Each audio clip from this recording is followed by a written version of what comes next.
way of telling the office. For example, right now, what is active in me is the priesthood. I just want to give an example using myself. It's the priesthood.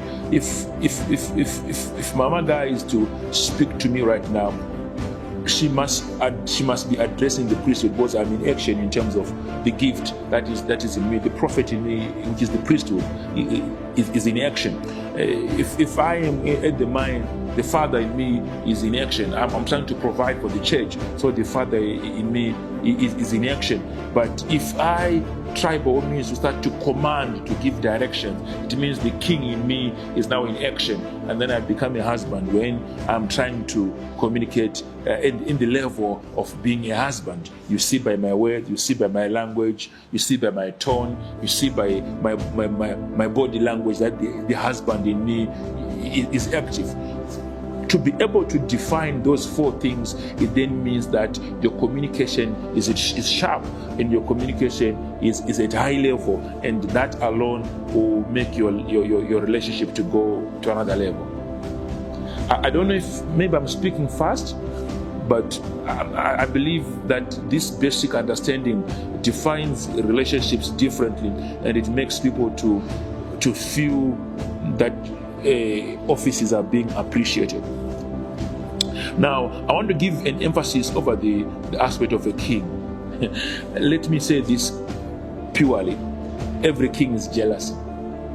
This is very, very important. What makes most women to lose their men is because they don't understand that every king is jealous.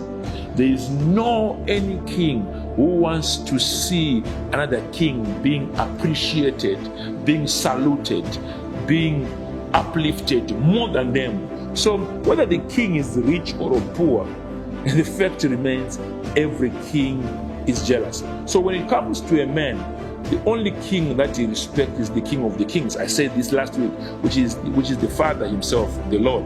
There is not any other man that you respect.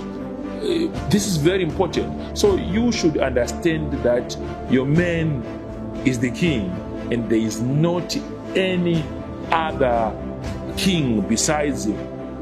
I've always given this example that in the early 90s, there's a woman who was divorced over a footballer.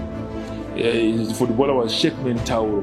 I don't know if those that were born long back are aware of this man. He was a brilliant scorer at Caps United. And this woman was watching soccer with the husband on ZBC, of course. And he kept on saying, Sheikhy, oh, Sheikhy has missed. Oh, Sheikhy has scored. And the husband looked at her and said, you keep on saying Sheikhy. The next game, the woman is also repeating, oh, look at Sheikhy. Until the man said, go to Sheikhy.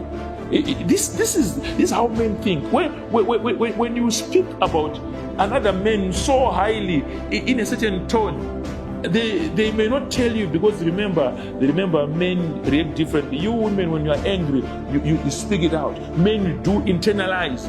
They go in a cave. They start to feel it. Don't think that men do not have feelings. Their feelings are so deep and they internalize. They may not say it out as you women do, but they